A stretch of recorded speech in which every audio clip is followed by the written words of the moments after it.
As per usual, this is the only point in the game where you get points for movement alone. All 6 robots appearing to cross that black line, getting those 3 points for movement.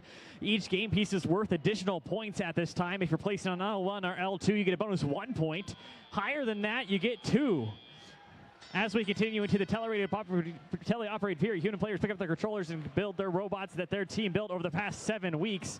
Team 1018, the Pike Robo Devils, giving a little bit of a twirl with their coral. They're hoping to play us high up on the reef to score as many points as possible for their alliance. Team 9491, Crypto Creek, their robot's name is Typhoon, and they're quickly manipulating those algae game pieces. Teams placing those algae, those teal spheres into the processor, scoring 6 points for their alliance. Interesting enough, they pass it over to their opponents, which can then attempt to score in the barge. 4 points for that successful attempt.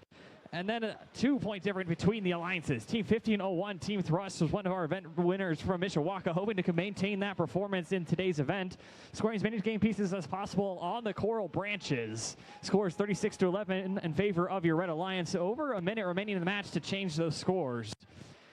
Team 10021, Garrett Catholic Golden Gears, quickly manipulating their game pieces and moving from the coral human player station to the reef. Teams trying to minimize that cycle time, the time from picking up a game piece to delivering it into the game scoring area. The lower that is, the more points they can score throughout a match.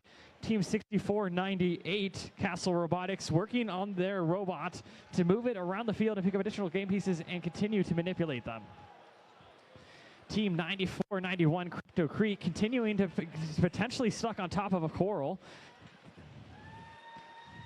Just 40 seconds remaining in our match. Looking at the audience display, you can see that handshake icon for the Red Alliance. That means they've scored 2 or more game pieces into the processor. If both teams do that, that's called cooperation. That will lower the thinking point bonus required for that coral ranking point. Blue Alliance sitting pretty and getting underneath their barge. They're potentially waiting to climb. We just heard that sonar ping at 20 seconds. We'll start to see robots making their way over to those cages. The longer the chain, the more points they'll gain. So teams are working to round those cages that are closer to the ground. Red Alliance 1501 appears to be off the ground. Blue Alliance sitting parked and ready for the game to end. And that's about all we have for College Cage Match 9 here at the Kokomo events presented by Andy Mark.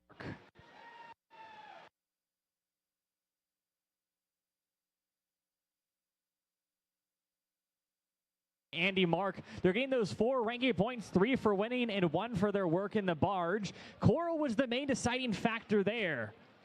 Stick tight for qualification match 10.